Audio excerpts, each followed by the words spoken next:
Welcome to Revolutionize Your Retirement Radio, bringing you insights and strategies to help you create a magnificent and fulfilling second half of life. Here's your host, certified professional retirement coach and best-selling author, Dr. Dorian Mintzer. I'm Dori Mintzer, owner of Revolutionize Retirement and your host for this series. I'm so happy that our guest today is Carol Orsborn. So delighted that Carol's able to be with us today now that her new book is out, which is The Making of an Old Soul, Aging as the Fulfillment of Life's Promise. Let me tell you a little about Carol before we get started. She's a recognized thought leader in the field of conscious aging and the author of 30 books translated into 15 languages, including this most recent book. Her award-winning book, The Spirituality of Age, A Seeker's Guide to Growing Older, was co-authored, as I mentioned, with Harvard psychologist Robert Weber, and it won gold in the 2015 Nautilus Book Awards in the category of Aging Consciously. Orsborn is chief archivist at Fierce with Age, the digest of boomer wisdom, inspiration, and spirituality, housed at thecarolorsborn.com. She also founded and co-leads the Saging International Book Club. For the past 40 years, Carol's been a compelling voice of her generation, interviewed on Oprah, Today Show, CBS Morning News, Shift Network, and in the New York Times and many others. She's spoken frequently at the American Society of Aging, Saging International, the Shift Network, and the Positive Aging Conference. She's a Phi Beta Kappa graduate of the University of California, Berkeley, received her Master of Theological Studies from Vanderbilt Divinity School, and has a doctorate in History and Critical Theory of Religion from Vanderbilt University, specializing in the areas of adult and spiritual development and ritual studies. She serves on the Community Leadership Board of Visitors of Vanderbilt Divinity School. She's a certified spiritual counselor with postgraduate work in spiritual counseling at the New Seminary in Manhattan, Still Point, and the Spirituality Center at Mount St. Mary's College. She's a former top marketer, helping brands like Ford, Humana, and Prudential build relationships with the boomer generation, and she's now committed to both living and expanding awareness of aging as a spiritual path. She lives on the banks of the Cumberland River in Madison, Tennessee, with her husband of over 50 years, Dan. And Carol, I am so delighted to have you with us today and that you were willing to do this pre-recording, because I know that you've written the book and you want it to speak for itself and to carry itself. And I remember meeting you in person at one of the Saging conferences, and I have this great memory of you. I remember I had just crossed over into the 70s decade. They had this little thing at a Saging conference where you cross to another part of the room as you age. And I remember Carol said, "Can't wait till I'm 70. I think you were 68 then or something like that. So I like that as the conference when I met you in person. So anyway, I'm delighted to have you here, and I love your book. I have finished reading it, and it just resonates with me so much. Why don't we start? This is a very special book to you, and I know it's part of Aging as Fulfillment, I think, for you too. And I know it started really from a mystical experience. So let me just ask you to share with our listeners what motivated this book. Why don't we just start with that?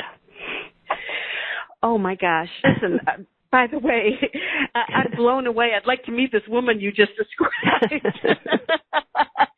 I'll tell you, she's a very fine person. I really am very disassociated from all that. The part that I really do associate with is sitting at the banks of the Cumberland. I'm detached, I have to say, and I think writing this book was the means of my detachment. But it did, as you say, start with a mystical experience, and that I felt that I really had to capture. I felt that I had to capture because I tried to explain it to John Robinson. Many of you know him. He's written a lot about mysticism, aging. And when I told him my experience, he said he wanted to hear more. And so I wrote a page, and he said he wanted to hear more. And then I wrote a chapter. Anyway, he was my muse on this one. And he's now writing poetry. He left me to write this book out for us, knowing how much goes into writing a book. I'd forgotten. But anyway. I could say he was a guest on my interview series at one point also. So some people who've been part of this series for a while have heard John. Oh, yeah. He was one of the first ones to talk about as evolution in slow motion, to really talk about the spiritual and mystical aspects of aging. So he was my teacher and is now my friend.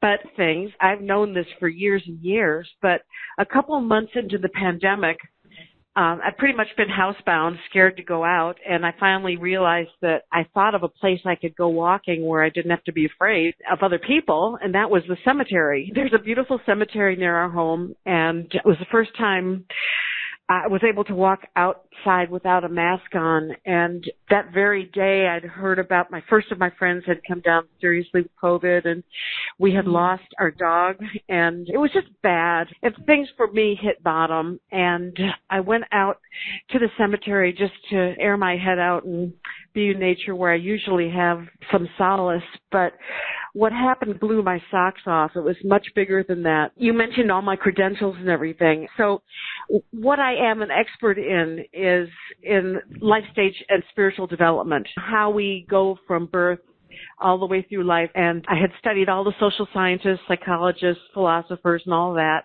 about why do some people progress through life stages, other people get stalled, and is there ever such a thing as an arrival? Here, I've been working my spiritual programs for, at that point, this is the magical number you just mentioned, I was in my 70s. So I'd really been working my spiritual program for most of that time, and oh God, I've never been so aware as early in the pandemic about how far off I was from any sense of any kind of arrival, and feeling, I guess, what the 12 steps would call hitting bottom. And at that moment, I gave up. I just said, this pandemic, there's nothing, I can't do anything about it. There's no organization I can contribute to or nothing I can do. It was the first thing. There should be many things in my life, but I'm a dyed-in-the-wool boomer, so we think we can overcome everything. But this was the first thing I've even gone through breast cancer, and I thought, I'm a survivor. But this COVID thing was the first thing that just knocked all of the wind out of my sails, so I realized, wow, I'm not necessarily going to be a winner in the end. There's no way I'm going to save this thing. I am completely out of control. And at that moment, I was just inflooded with this new feeling of being embraced. And so I spent the whole book like trying to put words to it. But what I realized is that the first half of my life, up to that moment, so it's probably 3/4 of my life or 90% of my life, I was being pushed behind by some force of woundedness and separation and fear that I was trying to repair, some sort of lifelong self-improvement project. And at that moment in the cemetery, it gave way suddenly, apparently suddenly, and I felt this other force coming to me from the future that was a return to love and unity and an okayness that was beyond any of the external circumstances of my life. It sounds so profound and powerful. Can you talk more about that? Because I think part of what resonated for me too was just thinking about, and I know you talk about it in the stages, and I want to understand more about how you came up with those, but that sense of being pushed from behind, which gets in the way so often of being able to just embrace who we are. But as you say, it's embracing who we are, but it's embracing love too, and being part of a larger something or other, depending on whatever we believe. Can you say more about it? Yeah, I think a lot of our spiritual search, and we are a generation of, right. As I say in the book, is we can't, the mystics call it a homesickness, but you can't be homesick unless you've been home. And so when I look for that point in my life in history when I knew that I was home and one, from the moment I was born, there was separation and woundedness. And I think from my studies of both the mystics and a lot of scholarship, it's borne out by we're born in pain and the fact that babies cry. And the thing is, from the moment we're born, we're coping. And that sense of being unified and immersed in this love that we want to return to is gone pretty suddenly. There we are floating in this womb of love, and then here we are struggling for our first breath. And the progression that you just described as being pushed from behind, we're not conscious of it. It's an unconscious drive, and it plays out in life, and it has to play out in life as survival mechanism. And we need it. We need it to survive, and we need it to start careers and to make relationships and to find our way through the world and become socialized, all that stuff. But until we hit a crisis point, very few of us become aware of the fact that what is driving all of these, I'll call them good. I think I'm grateful for the ambition that drove my 30 books and my degrees and my curiosity. But I don't think until that moment that I was in the cemetery that I realized that mixed in with ambition and desire and legacy and all that stuff was also fear and yearning and some anger at having been separated out from something and not knowing how to get back to it. It's like we're not like really aware of these forces until that's what the mystical experience was. All of a sudden I saw it so clearly. And part of what you do in the book that I so resonate with is that you're seeing it clearly, and writing about this arc of life enables each of us to put ourselves in these different stages. And there's a lot of stuff I've thought about and sorted through and processed throughout my life. In your writing, I found that I was opening in even different ways.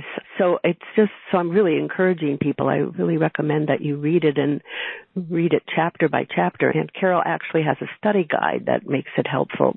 But it just sounds like that sense of the arc of life really came to you, and maybe it would be helpful because you talk about, and I don't know how you came up with these 11 stages, but it's really interesting, sort of this idea of this abrupt separation we have at the end and then coming full circle to being home in a sense and discovering we are enough. I love that part of your book too, and to become a nobody. Maybe the arc of life of becoming a nobody. You're saying that like you can be proud of all your accomplishments, but really it's deep down that is emerging from all this, separate from all of that other stuff. Ram Dass and many of the mystics talk about becoming a nobody, that not identifying with your role and your ego and needing other people's approval and all that. So I think my book's greatest contribution, honestly, if I might say that of myself, is that when I got my doctorate in life stage and spiritual development, especially when it comes to psychological approaches to understanding of what makes us grow through life stages, Piaget felt that our characters were formed completely by the time we were like 6. And then we have a whole bunch of others that believe that we were set in concrete by the time we were adolescents. And then a few, perhaps Erik Erikson and Maslow, look beyond that into later life stages. But I felt, having gotten my doctorate and really studied in depth, when I had this vision, it was like I integrated the life stage theory as it's classically taught in doctoral programs with mysticism. And I'm not sure how often that's been done, because when you think of the arc of life, it usually starts at birth and ends with death. And the vision I received that day started before we were born and goes to after we die. And it just, while the stages in the book up to about stage 5 or 6 are very consistent with what you will learn when you read the classic anthropologists, psychologists, sociologists. From about stage 6 through 11, that's, I think, where my contribution comes in, because that's when it starts to go into the mystical realms. And happily, because as you pointed out in my intro, I'm a conscious aging expert. Really, I think it takes until after midlife, I would say into your 50s and 60s, to get to those higher stages. Yes, you can get through 1 through 5, perhaps by midlife, but I have 11 stages, so I go through stages 6, 7, 8, 9, 10, 11, really discussing the growth that takes place after whereas most of the models marginalize us or say that our growth has stopped or that nothing else is going to happen to us, that we are what we are. The really exciting part of the book for me was when we hit 50s, 60s through after death. And the only way I could write this book was by diving deep off of the social scientists, which is my main credential, into the world of mysticism, which has been my hobby. I've read so many of the mystics, and so it was a melding of the two worlds. And you actually do it beautifully, and I'm not aware of other books that get into the stages in the same ways that you do. You talk about the pre-birth, in a sense, the merging with the divine, and then the separation that you've mentioned. And I love sort of the titles you gave it, the Personality Project. Maybe we can go through some of your thoughts of these different stages, because I think they're wonderful. And I do want to encourage people, please, if you have questions or comments, go to the event page and send them to me so I can integrate them into the call.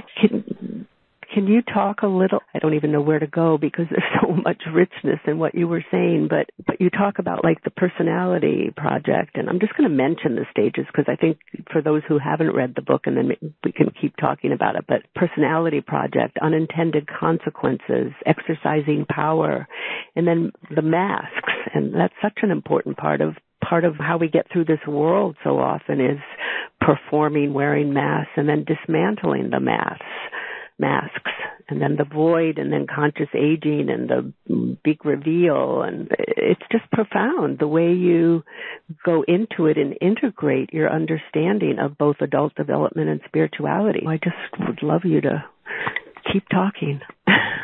Okay, sure. I'm really glad that you're putting the emphasis on the stages, because a lot of interviews and talking I've been doing, people want to skip right to the end of what does it mean to be an old soul and what does it mean to live in the land of old souls. And you know what? I think I bet a lot of people on this phone call resonate with that whole concept. They understand what it means to wake up to being okay with yourself and feeling forgiven and starting to feel the lure of merger into a greater love pulling at you. I think it's happening organically for a lot of us. And I would say 90% of the books that are being written right now about conscious aging are doing a pretty good job of talking about how aging can be a spiritual experience or a psychologically advanced experience. I think a lot of books are talking about that. But what I really wanted to do, and I think where the niche, if you want to call it, where my book fits, is that I'm putting the undergirding beneath that, because there's a reason. The question that I kept asking is, okay, I'm having this experience now. Why did it take so long? Why is it such a gift to be understanding these things in my 70s when I have been at it since I was at least 16? I know at 16 was when I really began to start reading spiritual literature. And it's been a lot of years and a lot of decades and 30 books trying to get at it.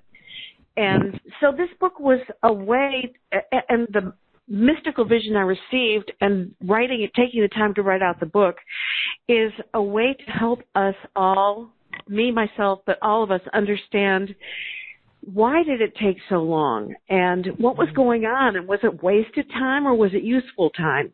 And would there have been ways to skip any of these portions we've gone through, especially the darker passages or the stalled passages? And by melding the psychological with the spiritual, I found writing this book to be an incredibly forgiving and freeing experience. It was a life review for myself, but it was also a life review for our generation. I feel like we've all gone through a lot of things together at the same times and are arriving at this amazing place. But why did it take so long? And for people who are stuck somewhere along the way or know that there's more and they're just not quite there, I wrote the book to be a Rorschach test so that with these 11 stages, you could be in a very advanced stage. You could be in stage 6, dismantling your masks, or 7 in the void, or there's just a lot of stages you can be at that are extremely advanced, but still not be at the top stage 11. And only if you look in your heart of hearts, if you feel like you are, like the sense of arrival is still ahead of you, there's something that's still bugging you or nagging you, you can be a spiritual teacher. You can be an author. You can be a rabbi and not be at stage 11. You may have much to share with people, but if you still have in your secret heart a nagging sense that you are not at arrival, this book will help you identify where you may have gotten stalled, or where you've taken not a wrong tour, but maybe a detour, and going to have to come back around in order to make your progress. And I'd also like to mention that you don't necessarily, once you've hit stage 11, it's hard to regress and not know you've regressed, and so it's a different experience. But most of us do go back and forth between stages somewhat. I went through a period lately where I plummeted from stage 11 back to stage 7, which is getting dumped into the void. And the difference is that I had a witness to understand what it means to be in that place where you feel lost, which I think helps you gain the perspective of the gift of being in the void, which allows you to be lifted out of it. You can't even necessarily lift yourself out of it, but to be open, just to stand there as a witness to your own life and to allow forces larger than yourself to be carrying you forward.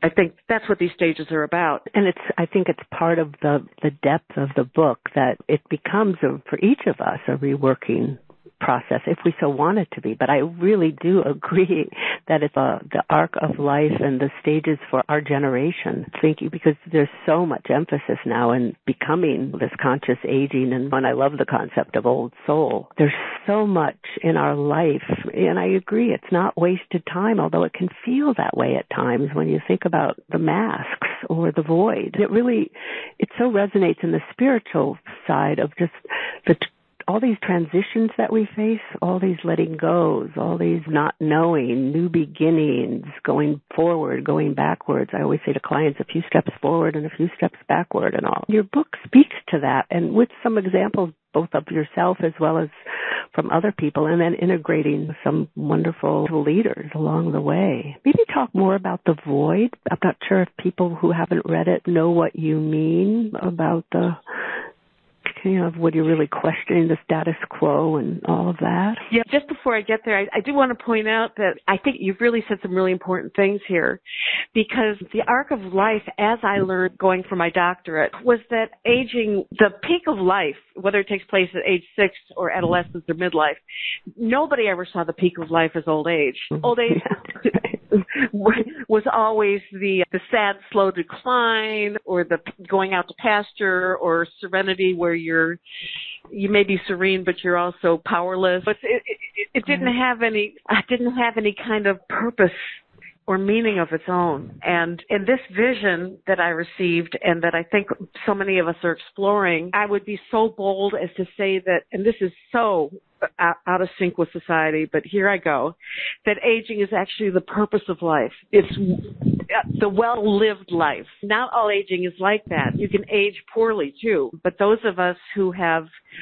been seekers and done the work of spirituality, even if it hasn't always been fruitful on cue, it builds up like water behind the dam. And eventually there's a spilling over. And it takes 70 years, 80 years, 90 years. It takes that long, I think, to accumulate enough, to have taken enough wrong turns and shortcuts and false steps to have that breakthrough that comes out of that incredible surrender.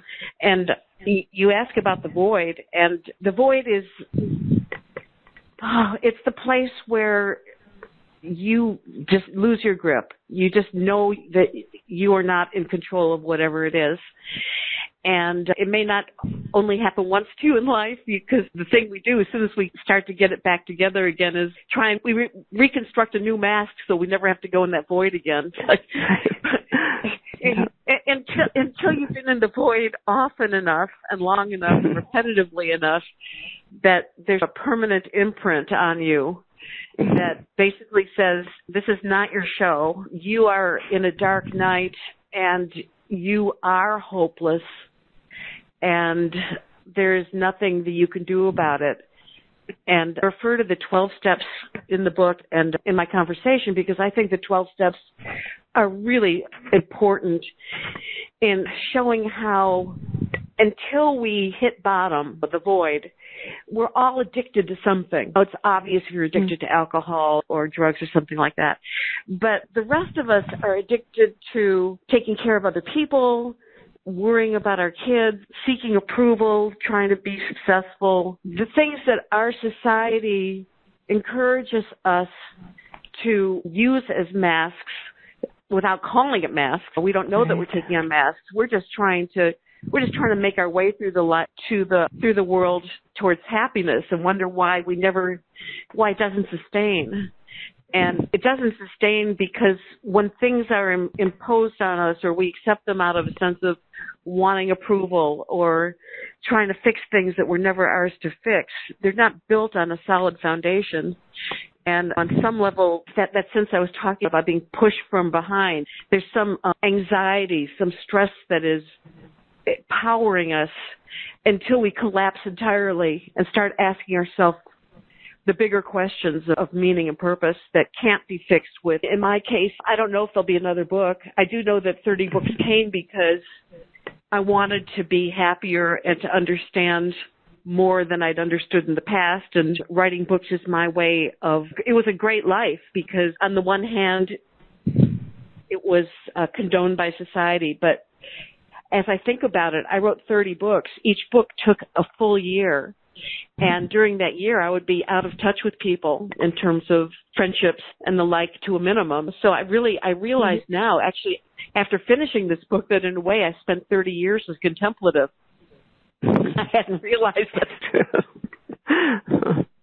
So this mystical experience was really waiting to be happening. You needed COVID, and you needed COVID to be at a time when your basic needs were met, that you could really go deeper. Yeah, no, I hadn't understood.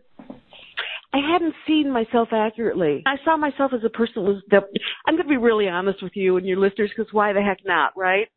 But you can write 30 books in a spiritual place doing the best you can, and then the book is published, and then all of a sudden you're like the person that is hoping for a bestseller. Right. And it's like, my whole life was like whiplash between these deep periods of deep contemplation and then trying to figure out how to sell it and how to get more people to want to buy it. And I'm a great fan of Ram Dass and his idea of nobodiness, because here he was, a teacher at the peak of his career, and his teacher said to him, I know you think you're somebody, but you're not, you're a nobody. But he really didn't get that. He really didn't get that until he had a stroke and was completely debilitated, could barely talk. And then he understood that it wasn't about his role, it wasn't about his teaching, it wasn't about his books, it wasn't about his wisdom, it wasn't anything, that when he could no longer do anything to make his life impressive, all he could do was lay back, be held by love. And again, you don't get there unless you go through some really dark nights in which you don't know that something's going to catch you. I didn't know I was going to be caught by love. And when I went walking in that cemetery that day, I didn't know that my whole life was going to collapse. The entire structure of it, everything that I had constructed that I had seen was being driven by anxiety, ego, pride, all that stuff, all that collapsed around me, and that there would be something to catch me. And that feeling hasn't left me. That's really important to hear, too. And so how, thinking about it and thinking about that experience, and as you were saying that maybe after all of these other books, and this book being such an important one, and seeing aging really as the fulfillment of life's promise, can you share more of how even your own notions of aging have changed from this experience and confronting these different stages yourself? Sure. I was initiated at a young age. I'll say I got my doctorate when I was 50. That seems young to me now. I guess it doesn't seem young. I was already old enough that I couldn't get myself a tenure-track position. So my introduction to the world of aging was very brutal, having gone into this second career to become a scholar and to get a tenure-track position somewhere and then being told I was too old everywhere. I began writing, I think Fierce with Age was one of my first books, but I started writing books in my 50s about aging, and they began with the struggle of it. And I also spent some time as a marketer trying to convince people that aging was just extended midlife. I went through denial. You don't have to go through, you don't want to age, don't do it. That kind of thing. I was part of that whole world. And as I've gone through these life stages that I outline in this book myself, and especially as a result of the mystical experience, I now experience aging as freedom. That's all it is for me. It's being able to see all the things that I was attached to. I have physical issues. At one point, I went through from head to toe, from thinning hair to ankles that are not as strong as I would like to be, and every inch in between. I suppose, I should go down my toes, like getting grown toenails. There isn't an inch of me. I thought maybe we could have a contest, those of us who are listening on the call, count how many. Our bodies age from head to toe all at the same time, so you don't know whichever symptom is coming forward today is the one to whatever degree we've identified with our healthiness and our vitality and our role and our popularity and our being a good mom and being close to our kids, being a good wife. All that stuff is so precious at various moments, but so elusive and such an illusion if you're going to bank who you are just on the basis of those things. Because any one of those things can go away at any time. Moves.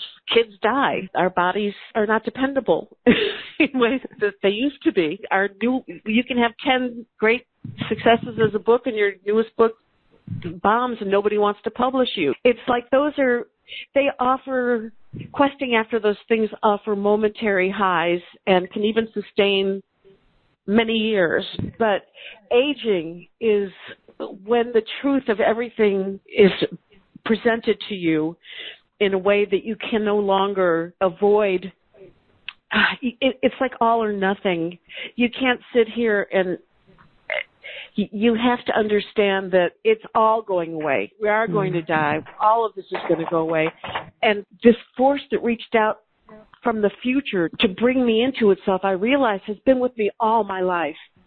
And it was this unconditional love that didn't care about any of those things. And I was too busy trying to become happy to let go of the illusion long enough to know how beloved I was for nothing, no matter what.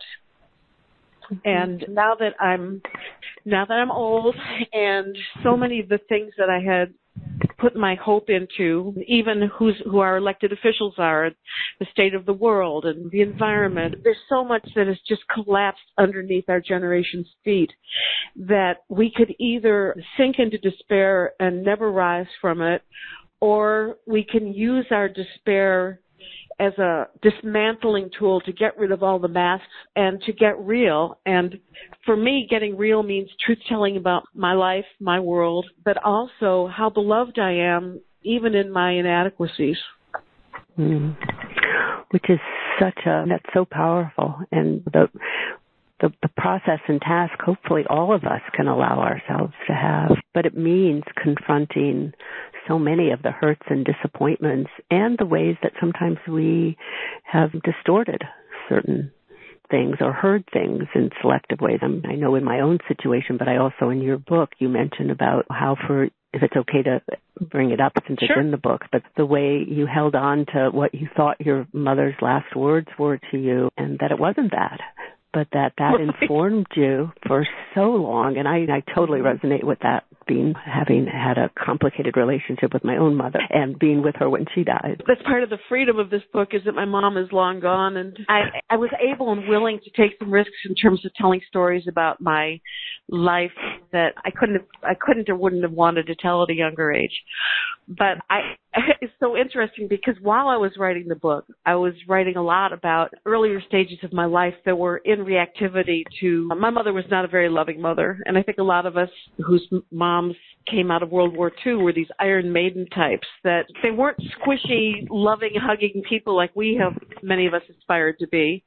And that's how I experienced my mom. And I see now the gift in some of that, in making me who I am through the back door. But it's like I viewed my life through that lens. If I'm somebody that never had that love I should have had as a child.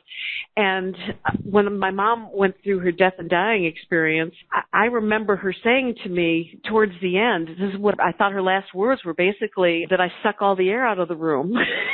That's because I have other family members that just couldn't come forward. I guess I have a big personality, whatever. I'm sure there's some truth in it, but it's not the last thing you want your mother to say to you. It's like other people can't be around us and me and get their voices heard because you're so big and noisy. But that's not what you want to hear when you're... It turns out that wasn't her last words to me.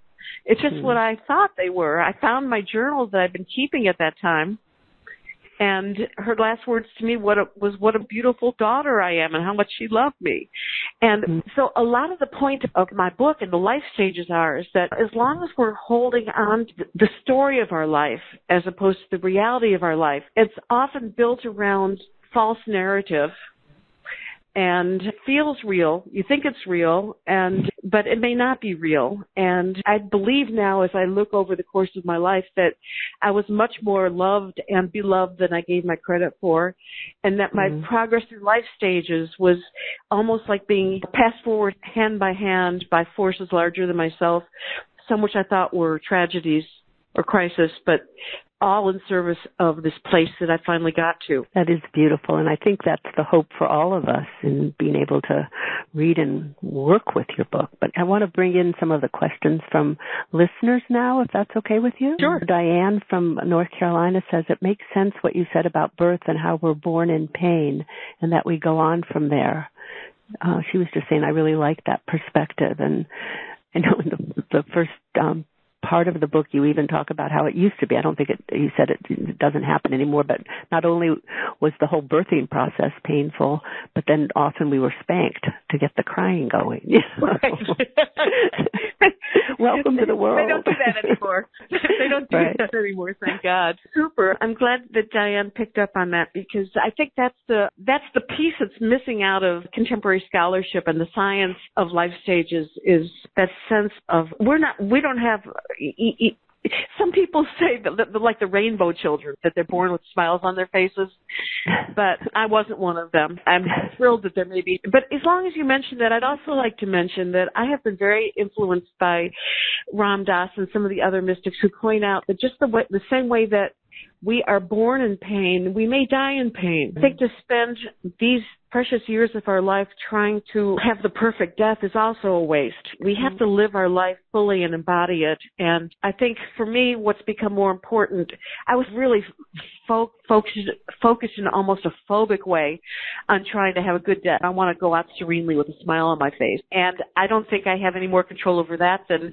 having given birth to my children. I'd hope to do that with a smile on my face instead of screaming. I think a lot of us may put too much emphasis and energy on thinking that we need to have a perfect death. And I really love Ram Dass for that, because I believe, see, people who work in hospice know this, and I know this now from having read their work and because of my mystical experience, that people who are still in stage 1 of my book, with 11 stages to go, I believe that everybody goes through, wherever you're stuck, you go through all 11 stages in an instant, the moment you die. And the point for me for writing this book is, wouldn't it be nice if you could get to that place with a decade to spare? Does it have to be like the death of Ivan Ilyich, where Tolstoy has Ivan, this troubled soul, find enlightenment in his last second? And so many hospice workers saying the same thing. People are just so unhappy about their lives until the last minute and perhaps it's the minute after they die. I don't know. That's why it gets to be mystical. It may not happen in this lifetime,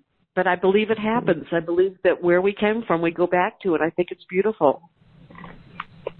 I think that's wonderful to hear, and you write all about it. So I'm taking you from that now to a more intellectual part with a question from Don from Canada, who wonders, are you familiar with the work of Keegan at Harvard on the 5 stages of development? His model shaped by level of consciousness. He believes only 1% of the population achieves the 5th self-transforming mind level. Interesting. I wasn't taught that in divinity school or theological, getting my degree, I'll tell you that much. But what's interesting about his observation is that Maslow actually put the percentage of people that hit the highest stages of consciousness at 4%.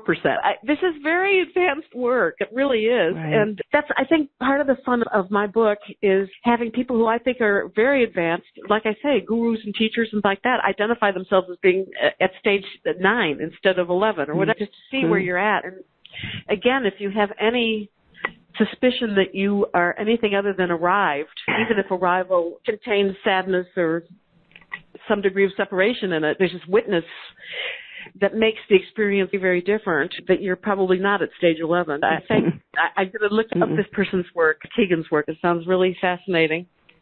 Oh, it really is interesting stuff. I had done a little bit of work studying about some of his work, too. It is interesting, and a lot of coaching work based on that, too. But Nancy from Washington State says, you're speaking a lot about the boomer generation, and Nancy's older than that, in her 80s. And so she wonders, or late 70s, I can't remember for sure. Sorry, Nancy. But she wonders, how does she think members of the silent generation will respond to it and what you're saying? Oh, gosh. I hope truth is truth. My book was very much influenced by people who were older than me and passed away many years ago.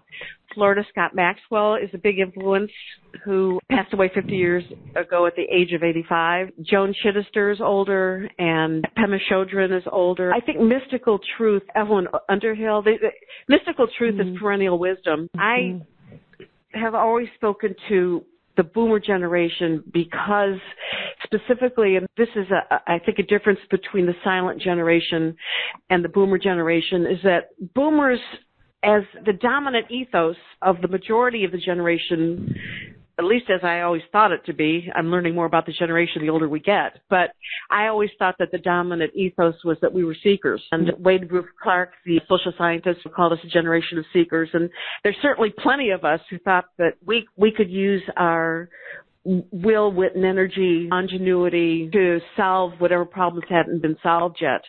I think there's an arrogance in our generation that had to really fall hard.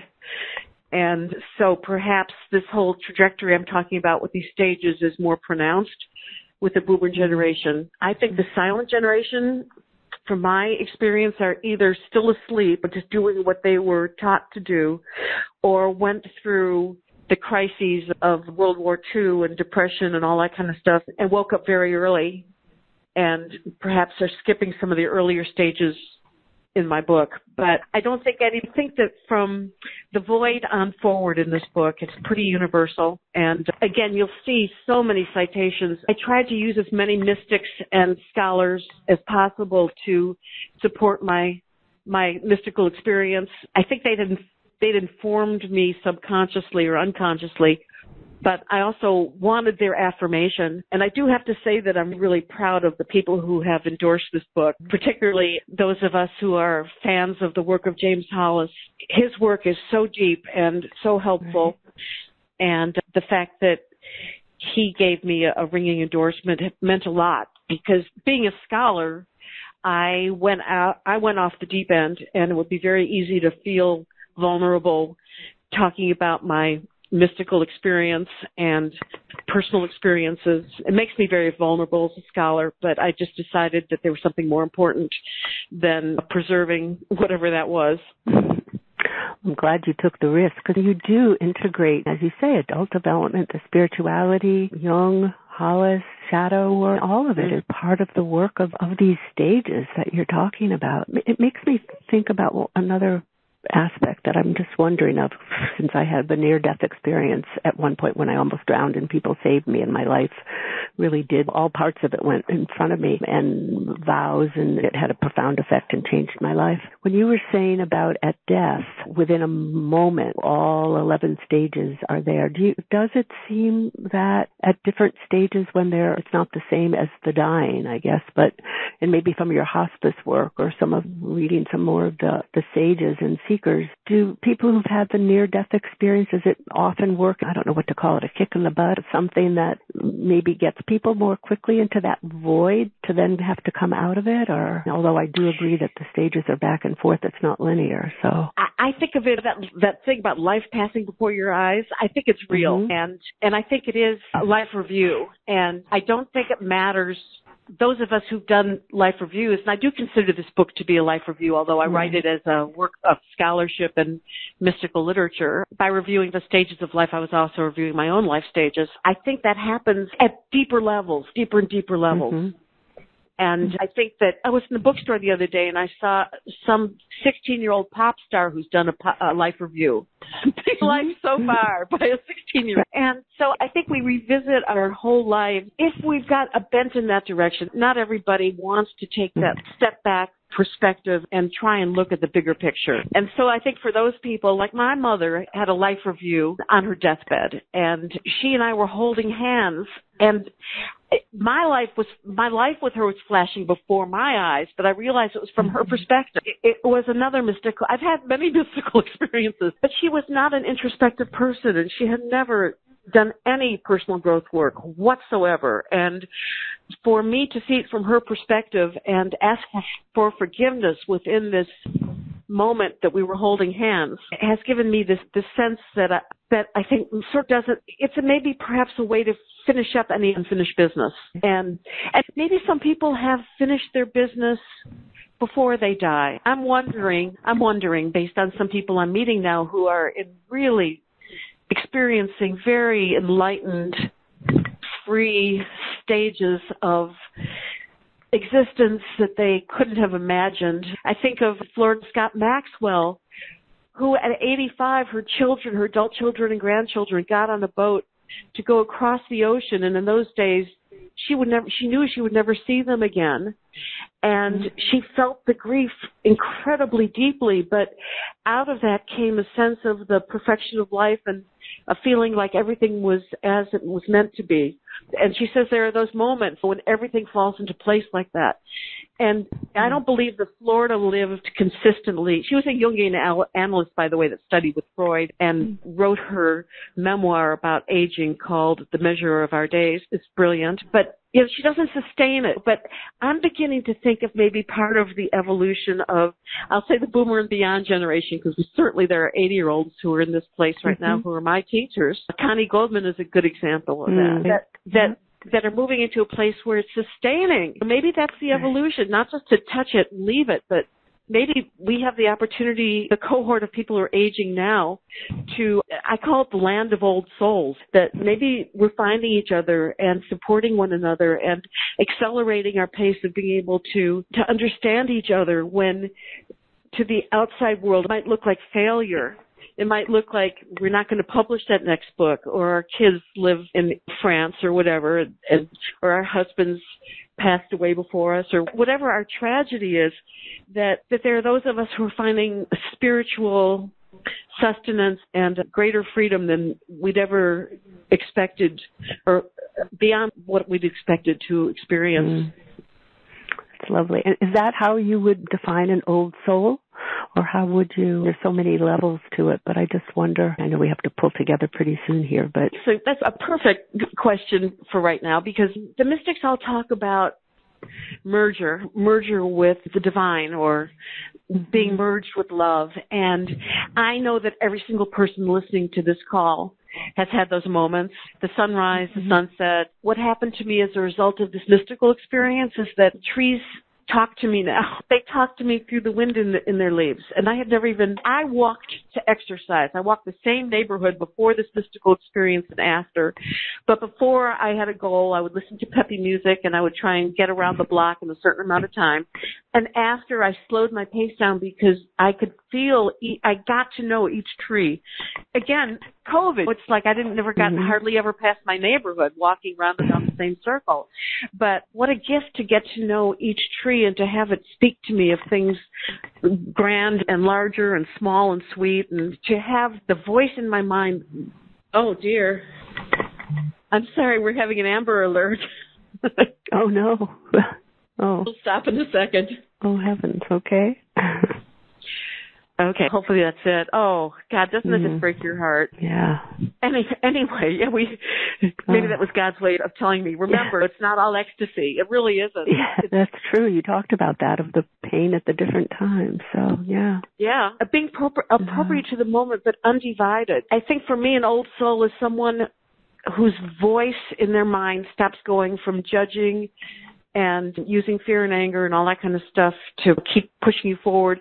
That voice changes into a voice of self-love and greater love that can watch you even in your pain. And I've learned when I'm being mean to myself to close my eyes and have that mean voice turn into a voice that's embodied, hugging me. I physically make that transition.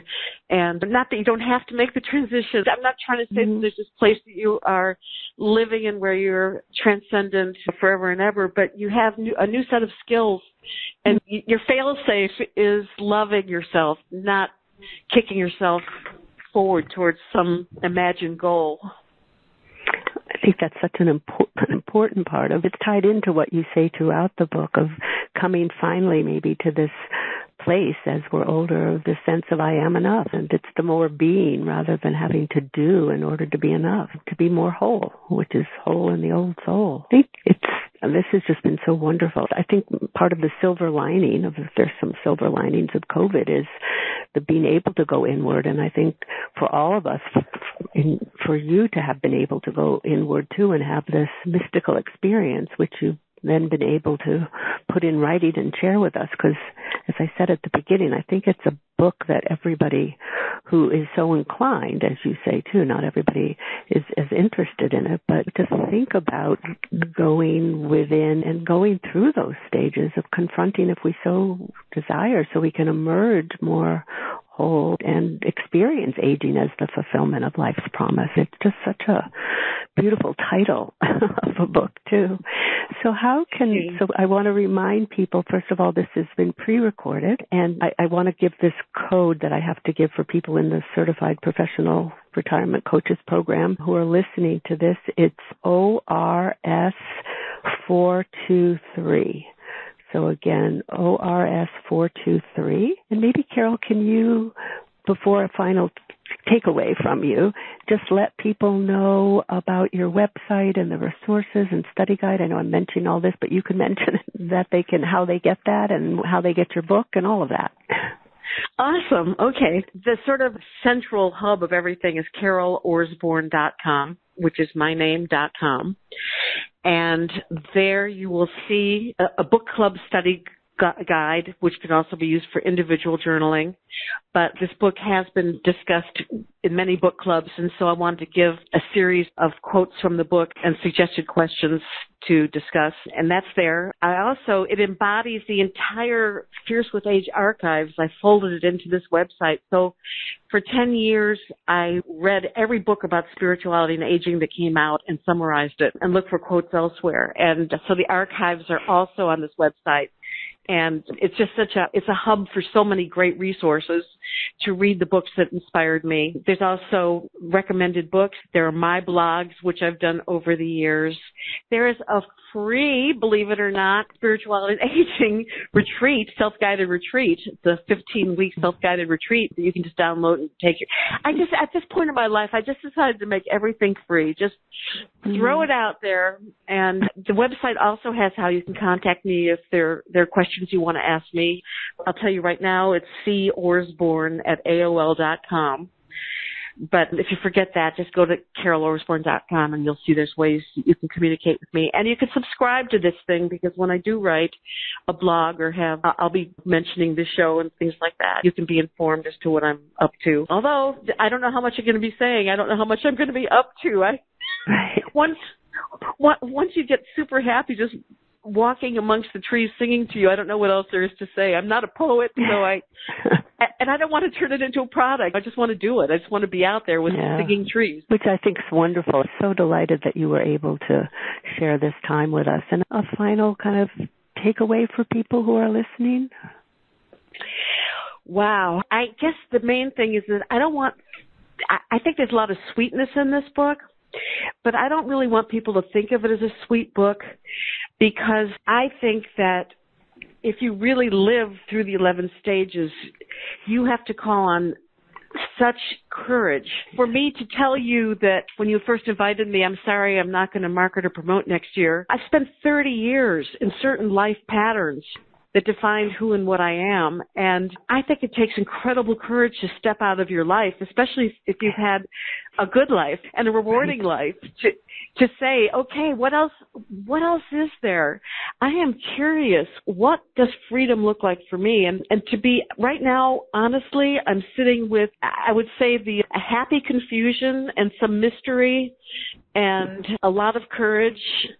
And you were one of the first people I've ever said no to in my life about doing it next year. And you completely assumed that was going to be it. And the fact that you would fit it into this year meant a lot to me. So I really thank you for that. And I don't know, I may emerge again, maybe after a year or maybe after a day. I'll realize that's the point. I don't want to live my life black and white anymore. And that's part of my aversion to making commitments right now that have to do with the future, because on any given day, I'd like to be able to wake up and not know what I'm going to do that day as much as possible. I think that takes courage, and I've never had that courage before, and I'm announcing it to you and to the world with this call. I think it does take courage, and I totally respect that. And I think it took a lot of courage to write the book. And you're absolutely right. It's not an easy book. To really work with what you talk about in the book is hard work, and it does take courage. And I'm so glad you had the courage to say no to me, and that we were able to make it happen now, so that you can share so many of your gifts with others and enjoy your freedom now and the state of confusion and not knowing, and how nice that is. So enjoy. Thank you. Wise and welcoming words for a former know-it-all. Trust me. Thank you so much for being with us today. Take care and stay well and safe, and enjoy. You've been listening to Revolutionize Your Retirement Radio with Dr. Dorian Mintzer. To learn more about the resources mentioned on today's show, listen to past episodes, or download our free retirement transition guide, visit revolutionizeyourretirementradio.com.